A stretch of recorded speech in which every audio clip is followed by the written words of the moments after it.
ब्रह्ममुरारिसुरार्चितलिङ्गं निर्मलभासित शोभितलिङ्गं जन्मज दुःखविनाशकलिङ्गं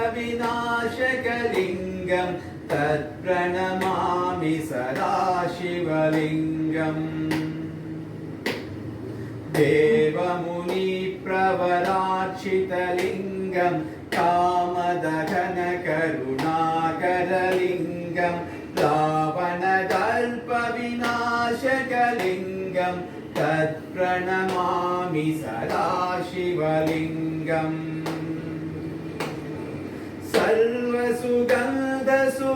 सर्वसुगन्धसुलेपितलिङ्गं बुद्धिविवर्धनकारणलिङ्गं सिद्धसुरासुरवन्दितलिङ्गं तत्प्रणमामि सदाशिवलिङ्गम्